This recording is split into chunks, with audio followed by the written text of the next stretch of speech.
L-erba' filgħodu waqt konferenza tal-aħbarijiet fid-Dar Ċentrali tal-Partit Nazzjonalista, is-Segretarju Ġenerali Nazzjonalista Pawlu Borċ Olivier ikkonferma li fil-każin tal-Partit Nazzjonalista tal-Mosta sentejn biss ilu kienu qed iseħħu atti illegali.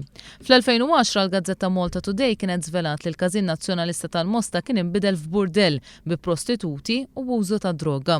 Minkejja li kkonferma dan kollu Borċ Olivier ma rridx jgħid jekk tresqux nies il-qorti brabta ma' dan il-każ. Tresqu nies il-qorti imma? Jiena ma nidħolx fl-investigazzjoni tal-Pulizija. Mhux biss dikjarazzjoni. Weġibni tresqu nies jew le. Jekk jogħġbok qed Le, mhux qed iwieġibni. Tista' tirrispondini jekk mhux qed tresqux nies jew le fil-Mosta. Mhijiex qed toġbok it-tweġiba li qed intik. X'għandu x'jaqsam mal-Mosta imma tista' tirrispondini fuq il-Mosta tresqu nies jew le. U mhix qed toġbok.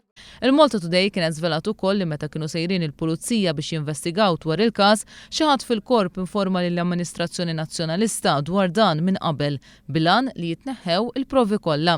Biex jipprova juri kemm il-Partit Nazzjonalista suppost għandu kredibilità fil-ġlieda kontra l-abbużi, Pawlu Borċ Olivier qal li meta kien hemm allegazzjonijiet serji fil-konfront tal-eks Kunsiller Nazzjonalista fuq taslima Julian Gallia li kien iddikjara li ma kienx lest li jħaddem miegħu nies ta' twemmin laburista, il-Partit Nazzjonalista ma kienx ħallih jikkontesta l-elezzjonijiet lokali f'ismu. Tresqu nies imma jew le. Punt ieħor Ramona, bħal żmien sena fl-elezzjonijiet tal-Kunsilli Lokali kien hemm kandidat tal-Partit Nazzjonalista.